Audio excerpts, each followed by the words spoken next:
నమస్తే, welcome back to my channel అమ్మమ్మ చేతి వంటలు. ఈరోజు మనం తయారు చేసుకునే రెసిపీ స్ట్రీట్ స్టైల్ మసాలా వడలండి. ఈ ప్రాసెస్లో కనుక మసాలా వడల్ని ఒక్కసారి ప్రిపేర్ చేసి చూడండి. అచ్చం స్ట్రీట్ స్టైల్లో ఎలా తయారు చేస్తారో అదే టేస్ట్తో ఇంట్లోనే ఈజీగా ప్రిపేర్ చేసుకోవచ్చు. అప్పటికప్పుడు 1 కప్ శనగపప్పుతో ఈ విధంగా ఈవినింగ్ స్నాక్ ఐటమ్ని మసాలా వడల్ని ఒక్కసారి ప్రిపేర్ చేసి చూడండి. చాలా టేస్టీగా కమ్మగా ఉంటాయి. అండ్ తయారు చేయడం కూడా ఈజీ ప్రాసెస్లో ఎలా తయారు చేయాలో ఈరోజు చూద్దాం. ముందుగా ఈ మసాలా వడల కోసం 1 కప్ శనగపప్పుని ఒక 1 అవర్ ముందు బాగా నానబెట్టుకొని ఉండాలి. ఈ విధంగా కనీసం 1 అవర్ అయినా శనగపప్పు నాని ఉండాలి. ఈ విధంగా నానితేనే శనగపప్పు మసాలా వడలు చాలా టేస్టీగా వస్తాయి. ఈ విధంగా నానిన శనగపప్పుని ఒక 2 or 3 టైమ్స్ బాగా వాష్ చేసుకొని ఒక మిక్సీ జార్లో వేసుకోవాలి. అందులోనే 1 ఇంచ్ అల్లం ముక్క, 1/2 టేబుల్ స్పూన్ ధనియాలు, 1/2 ఇంచ్ దాల్చిన చెక్క వేసుకొని కొంచెం బరకగా గ్రైండ్ చేసుకోవాలి.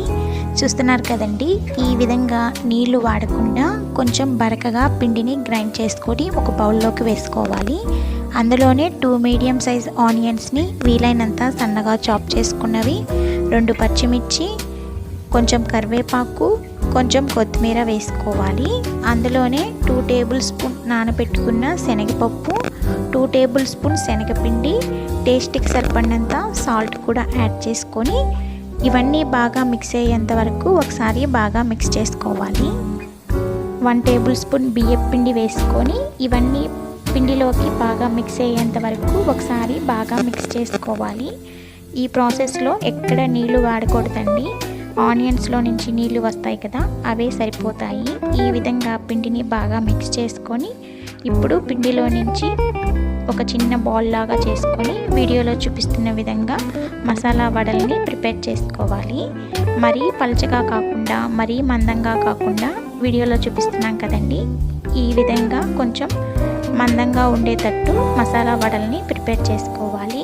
మరీ పలచగా తయారు చేసుకుంటే మసాలా వడలు మరీ క్రిస్పీగా తయారవుతాయి.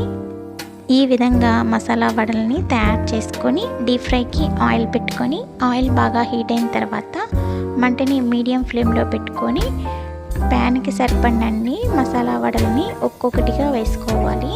ప్యాన్కి సరిపడినన్ని మాత్రమే మసాలా వడల్ని ప్యాన్లోకి వేసుకొని మంటని మీడియం ఫ్లేమ్లో అడ్జస్ట్ చేసుకొని మంచి గోల్డెన్ కలర్లోకి ఫ్రై అయ్యేంత వరకు ఫ్రై చేసుకోవాలి.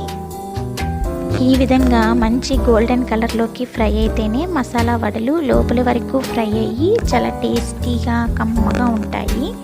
చూస్తున్నారు కదండి ఎంత బాగా ఫ్రై అయినాయో. ఈ విధంగా ఫ్రై అయిన మసాలా వడల్ని ఒక్కొక్కటిగా తీసుకొని పక్కన ప్లేట్లో పెట్టుకొని ఇదే ప్రాసెస్లో మిగతా పిండిని కూడా మసాలా వడలాగా ప్రిపేర్ చేసుకొని వేడివేడిగా సర్వ్ చేసుకుంటే ఎంతో టేస్టీగా అప్పటికప్పుడు ఈజీగా ప్రిపేర్ అయిపోయే స్ట్రీట్ స్టైల్ మసాలా వడలు రెడీ. మీరు కూడా ఈ ప్రాసెస్లో ఒక్కసారి తయారు చేసి చూడండి, చాలా టేస్టీగా కమ్మగా ఉంటాయి. మరిన్ని క్విక్ అండ్ ఈజీ రెసిపీస్ కోసం అమ్మమ్మ చేతి వంటని సబ్స్క్రైబ్ చేసుకోండి. వీడియో నచ్చితే లైక్ చేయండి, షేర్ చేయండి, కామెంట్ చేయండి. కొత్త వారు ఎవరైనా మన ఛానల్ని చూస్తున్నట్లయితే సబ్స్క్రైబ్ చేసుకోవడం అస్సలు మర్చిపోకండి. Thank you for watching.